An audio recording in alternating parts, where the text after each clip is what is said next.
Good morning, all. My name is Robert Preston, and I'm a business partner for client education with Technical Safety BC. I'm joining you this morning from the unceded territory of the Musqueam, Squamish, and Tsleil-Waututh Nations, and I want to extend my appreciation for the opportunity to live and work here with my family on this shared territory. Thank you for joining us this morning for our 45-minute session on the future of assessments. Before I introduce our speakers, I would like to review a few housekeeping items. Many of you are probably well versed with Zoom, having attended many meetings and webinars at this point. For those who are less familiar with Zoom, I'm going to cover some tools that we'll be using today. By default, a Zoom webinar is view only. This means you do not have access to microphones and/or cameras. If you do have a technical question that you need assistance with, please use the chat function. To do this, simply click the chat icon at the bottom of your screen and type your question into the chat panel, and we will reach out to help you. We will also be using polls during our session and encourage everyone to participate. When a polling question is asked, it will appear on your screen along with the answer options. Just select your choice and press submit. Alongside the chat function is the Q&A button. Please use this function if you would like to submit a question about the presentation. We will not have time during this session to answer all your questions live, but all questions and answers will be shared at the end of the session on our engagement tool, Engage Technical Safety BC. Many of you have already visited the site prior to our session, and we will be using Engage to share updates on our assessments and to share poll and survey results. Make sure you visit this page and register for topic updates. Today's presentation will be recorded and portions of the event will be shared on our website. With that taken care of, let's start today's presentation, the future of assessments. Today we'll be conducting a Q&A with a panel of Technical Safety BC clients who have previously participated in remote assessments, and then we will be opening the session to some polling questions and a Q&A period if time permits. Please feel free to submit your questions throughout the presentation. And now I'd like to introduce our first presenters, Janice Lee, Director of Product and Market Leadership, and Jason Downing, Director of Operations. Thank you.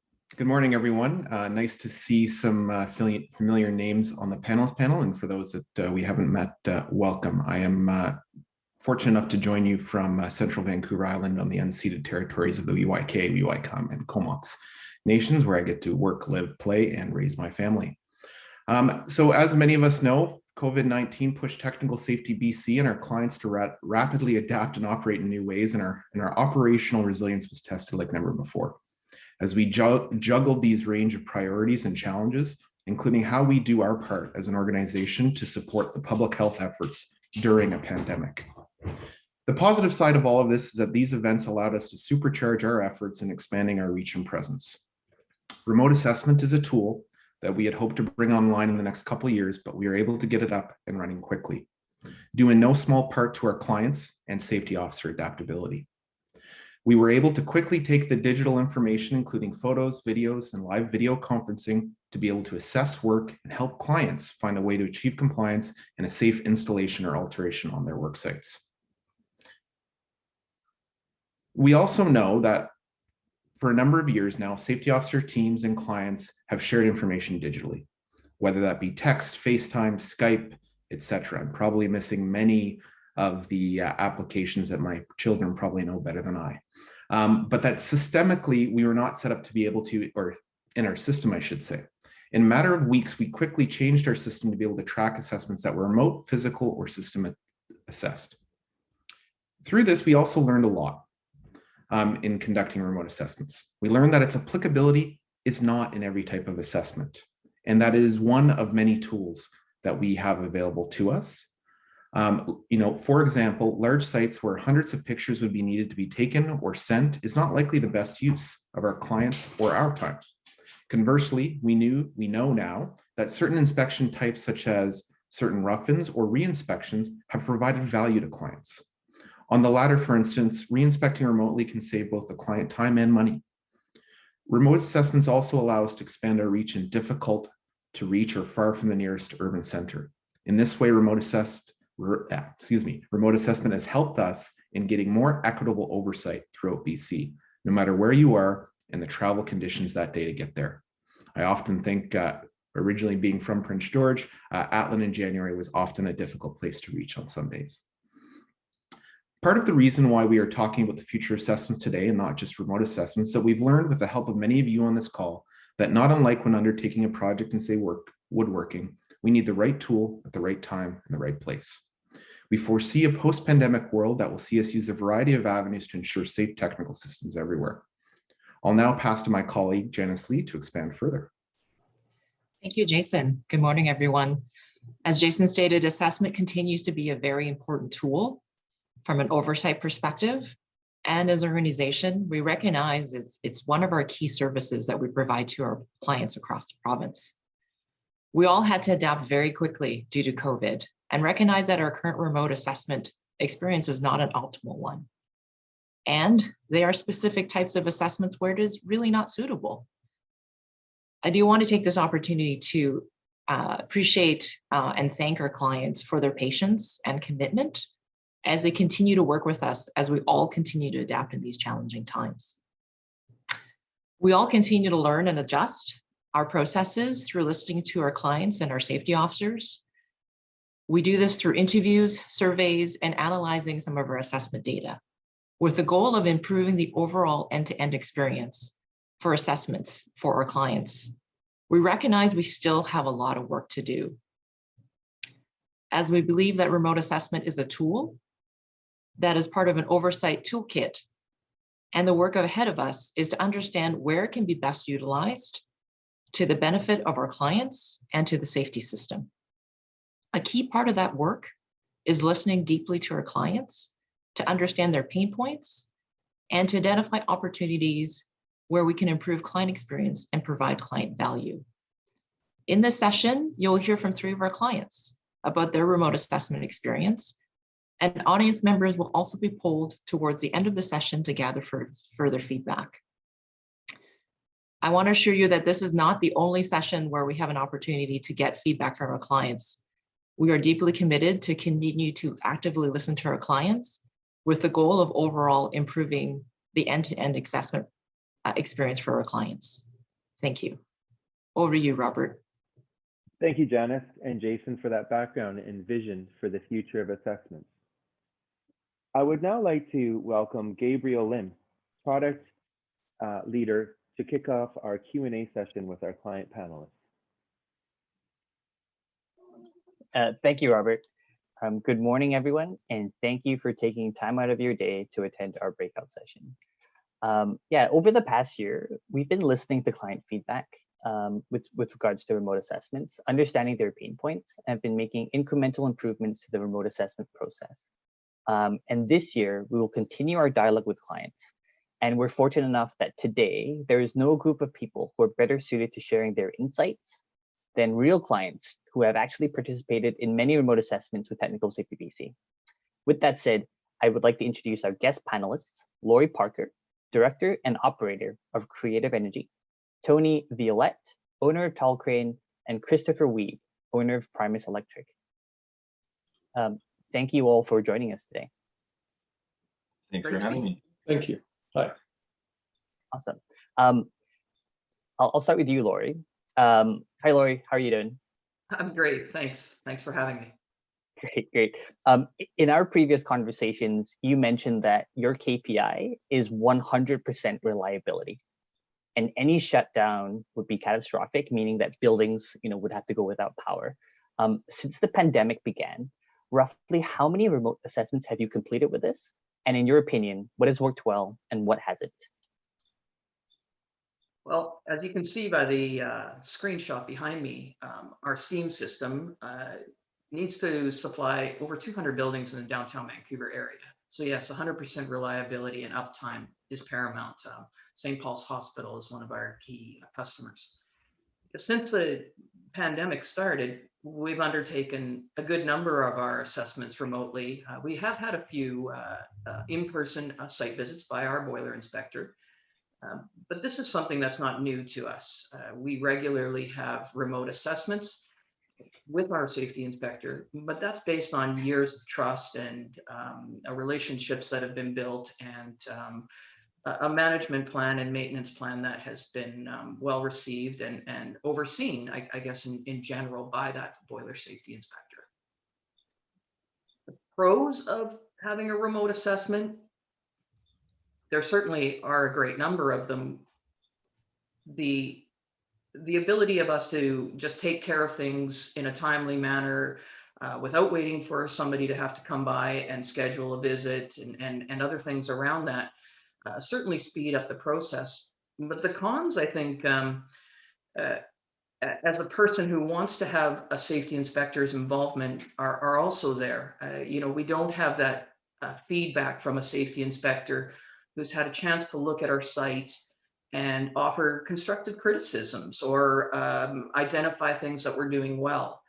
And, things like photos that we need to send in.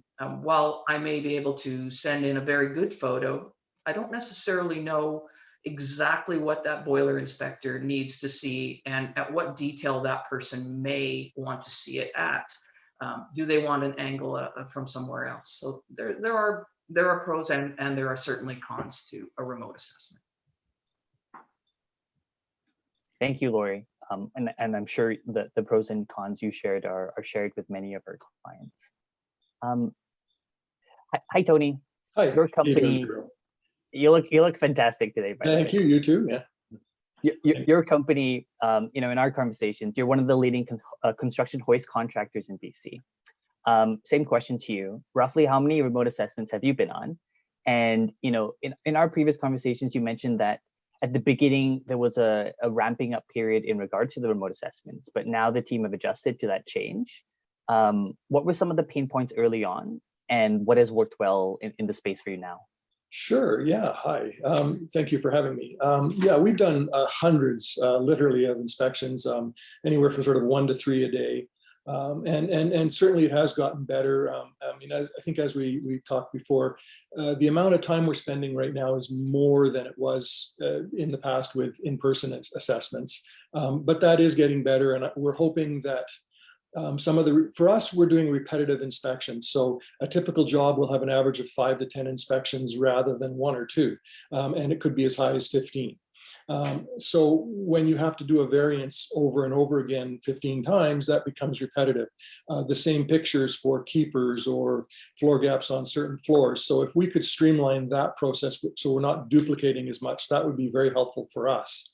Overall, it's been positive, and the ability to book multiple inspections in a day, where perhaps we're not limited by the area inspector who may be busy doing 6 inside elevators that week. So that's been a really benefit to all of us to be able to get it running quicker. If we have some failures, we can have somebody stay there until it's done, and then we're submitting the correct photos. We're not limited by the time the inspector can spend on site. Hopefully it will continue on, and if we continue to streamline that process, it could be a great benefit long term. Thank you, Tony. And yeah, at Technical Safety BC, we also view the remote assessments as a way of, if we can't increase our capacity by hiring more safety officers, a way of making assessments more efficient. So thank you, Tony. Hi, Chris. Similar to Tony, you also mentioned that at the beginning there was an initial ramp-up period, and there were a few return trips to the site to take additional photos, but that has been minimized now. What has worked well for you and your team, and then what are some of the issues that your team still has?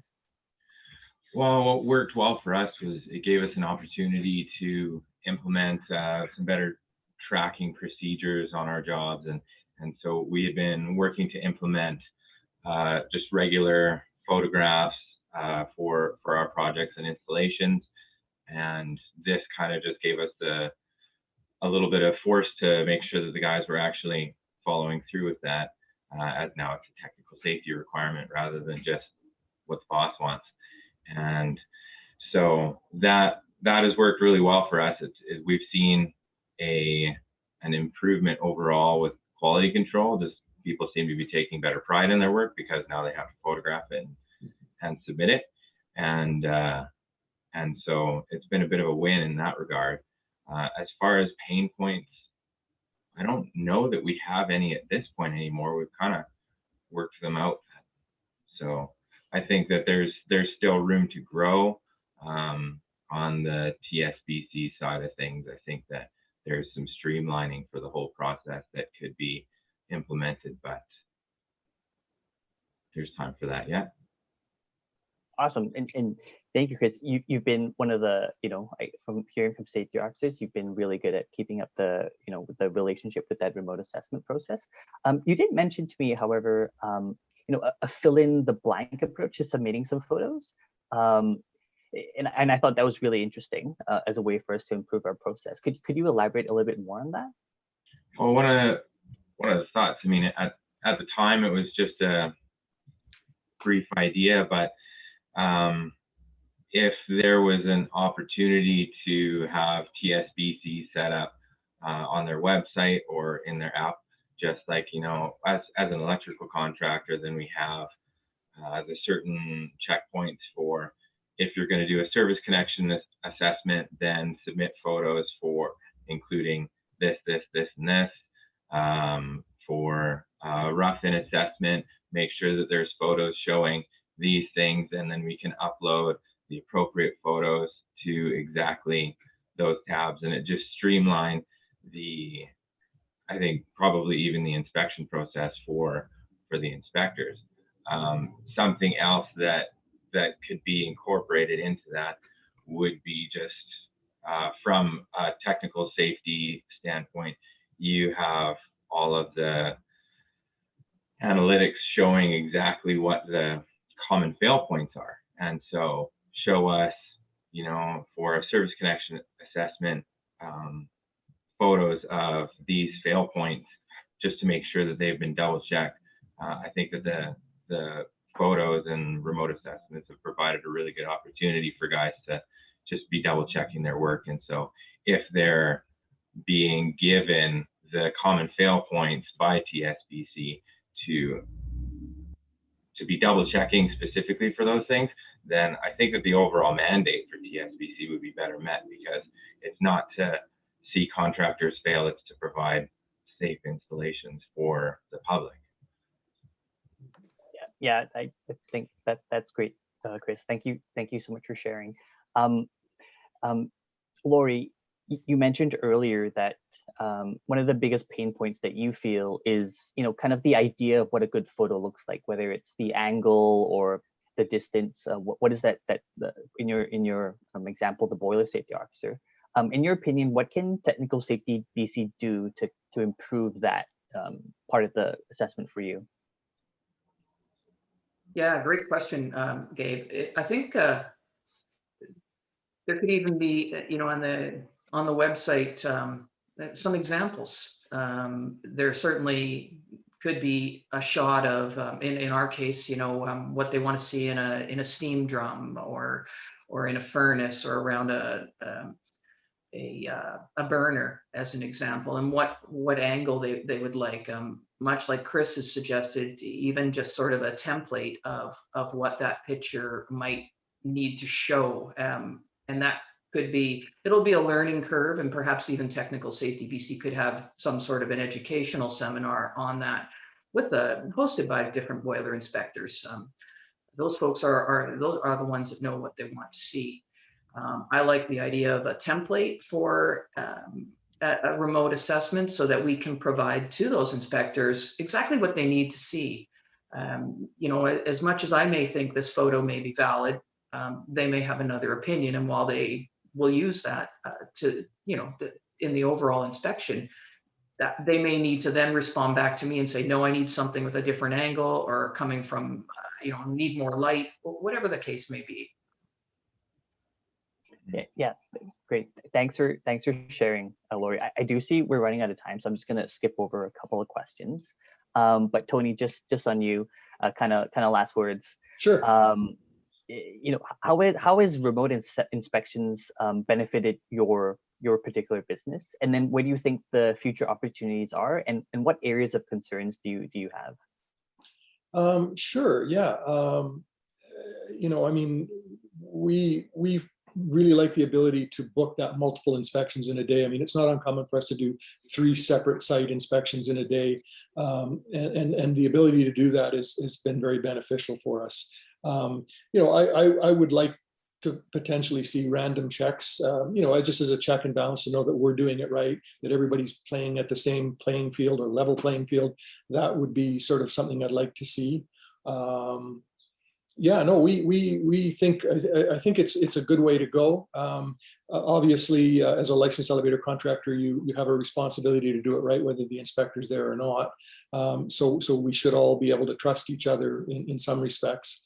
But certainly it has enabled one of the issues. The pain points for us was if an inspector was busy for a week doing 5 inside elevators, now how do we book it that week? Because it's very tight on a construction schedule. You need your inspection when you need it. And now we have, you know, sometimes we'll be doing 2 or 3 different inspectors on the same day, maybe even in the same area. So that's worked very well for us. Awesome. Yeah, and I mean, we really love the fact that you know, you can be flexible with your staff schedule.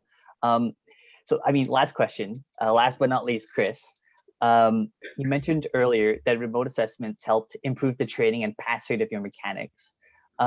Just can you explore that a little bit more with us, and how have you kind of you know, accelerated that training? How has that helped you form training plans with your staff? I don't know that there was a ton of additional training required. I think that there was just the implementation of the follow-up on their work. And so now they're showing us and submitting photos of their work regularly, as opposed to, I mean, before that too, we were as FSRs going on site and doing inspections. But I think that there's just a little bit more pride when they stand back and take a picture of their work for submission, as opposed to just, you know, hoping that things get swept under the rug, so to speak.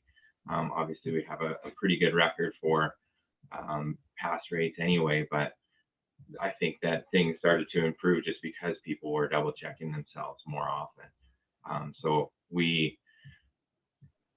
did notice just a couple of things when the program was just getting rolled out, just as far as guys taking photos and seeing repeat issues coming up.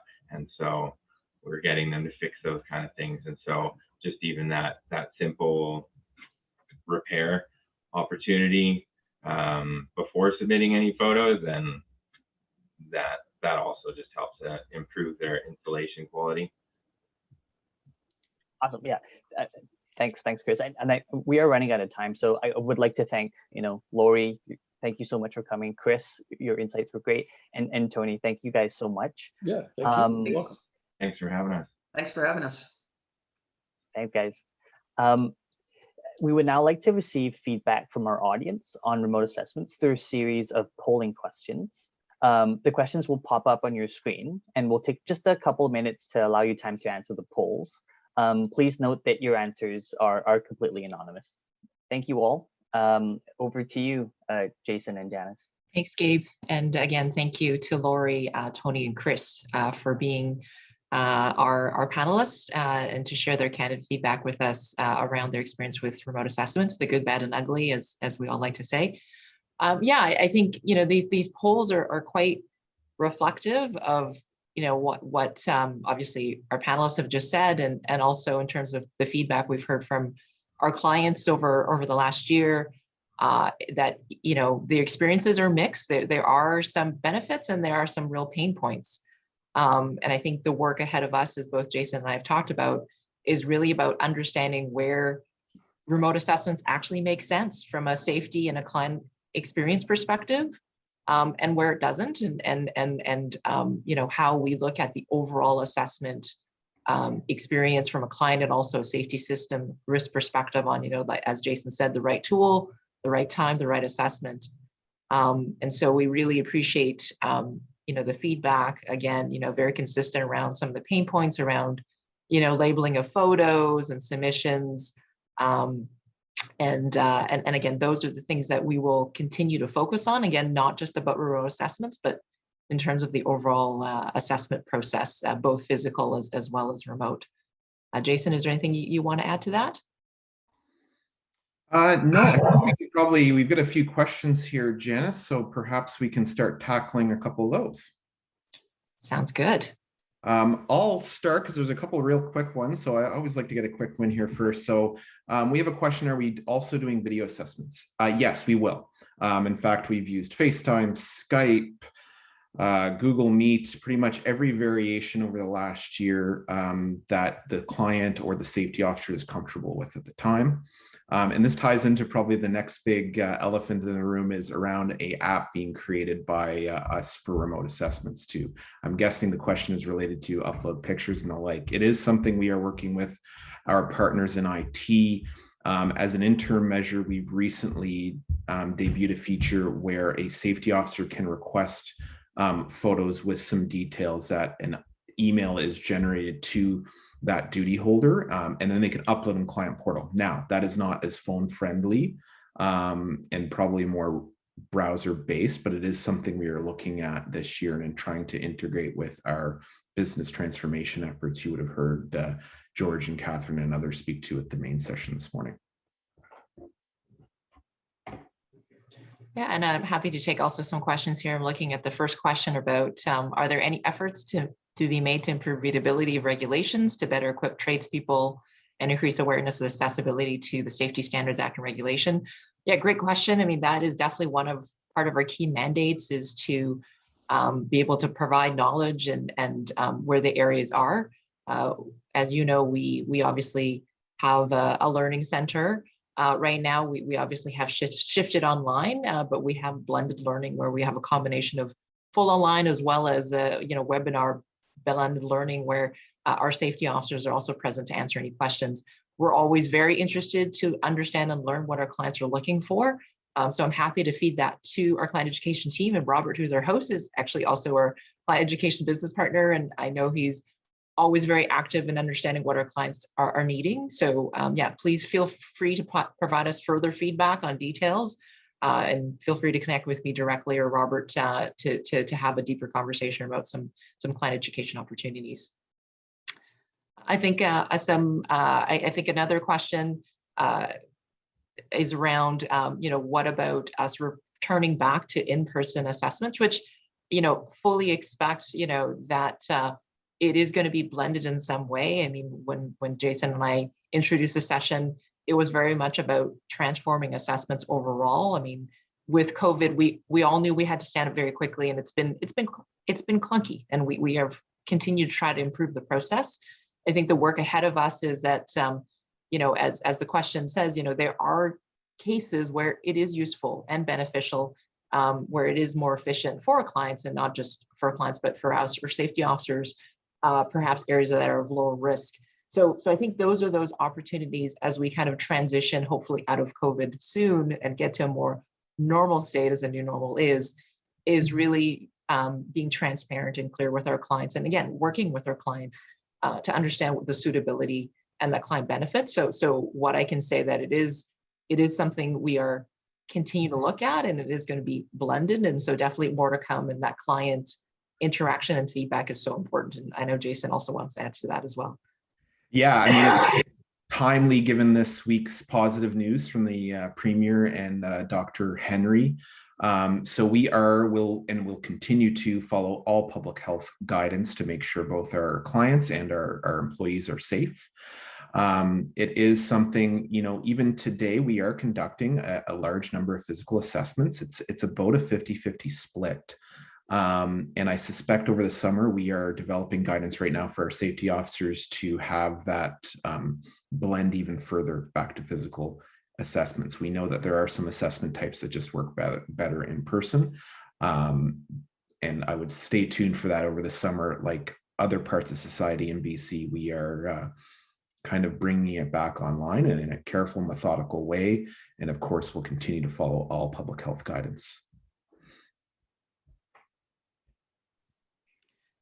Yeah, and I think part of that question was also about, will there be a decrease in fees because of our continuation with remote assessments? I think that's a good question. As we look at the overall assessment program and processes, there are going to be investments we need to make in the safety system. And we also recognize that we are right now asking our clients to do more. So So I think those are the things that we're going to continue to look at to understand, what is that cost modeling, and making sure that there is client value. So I think related to Jason's question, as we further develop the overall assessment model, I fully expect that there will be obviously a review of also that fee schedule and what it can look like as we go forward. And then the last question, Jason, do you want to take around boilers? Yeah, so we do closely follow and obviously adopted by regulation the National Board Inspection Code. So we are looking at it. I don't have an update in front of me here, so that's something perhaps we will get back to the person who asked this question. And I think the other question that we've seen and probably ties into Janice is I didn't, not notice about additional requirements for remote assessment and how we continue to communicate that. I think we do continue to have plans this year as part of our transforming assessment work to get clearer on what are the best use cases and how we communicate those requirements with clients. We, over the past year, have learned just as much as I think our clients have in terms of what works best and when. Okay, I think we have time for maybe one more question. I think the last question here is, if remote assessments have not adversely impacted safety, why is there a necessity to return to physical assessments? So again, I think it's a great question, and I go back to where are the appropriate use cases. I think Jason highlighted at the beginning of his introduction is that there are circumstances where remote assessments is not great for let's say our clients or our safety officers, perhaps on a major job site where does it make sense to take hundreds and hundreds of photos? However, again, those are those opportunities that we look at as to understand, across the technologies, the assessment types, where is it best utilized? And I think that's with the goal of safety and with the goal of obviously supporting our clients as they do their day-to-day work. So more to come. So we really appreciate that spectrum of conversation, which again is reflective of our clients' feedback that there are some that are like, there are aspects of it I like and would like to continue. There are aspects that doesn't work. So I think those are both avenues that we need to continue to explore and learn from. So we really appreciate this feedback and conversation, and definitely will be connecting more on this aspect. So with that, I think we should probably turn it back over to Robert. And just as a reminder, I do realize that there are some questions we did not get to. Our promise is that we will make sure that these will go into our Engage website so that we can both put the questions that were answered as well as the questions that we did not get to make sure it's captured. And again, we much appreciate you guys continue to engage with us in our Engage website so that we can continue to get that feedback. So thank you very much. Over to you, Robert. Thank you, Janice, Jason, Gabe, and our guest panelists for those insights. I think we can all say we're looking forward to seeing what the future of assessments is going to look like. With that, I would like to close our session. Thank you everyone for attending and sharing your insights into remote assessments. And a special thank you to our guest panelists for taking the time out of their busy schedule to join us today. I would like to remind everyone that a recording of this session will be available in the coming weeks on our website. So please feel free to share this with your colleagues and networks. I'd also like to remind you to visit us at engage.technicalsafetybc.ca. Once you leave this session, a short survey about remote assessments will pop up on your screen. We would appreciate it if you took 2 minutes to fill out our survey. And once again, thank you for attending today. Have yourself a great day. Bye for now.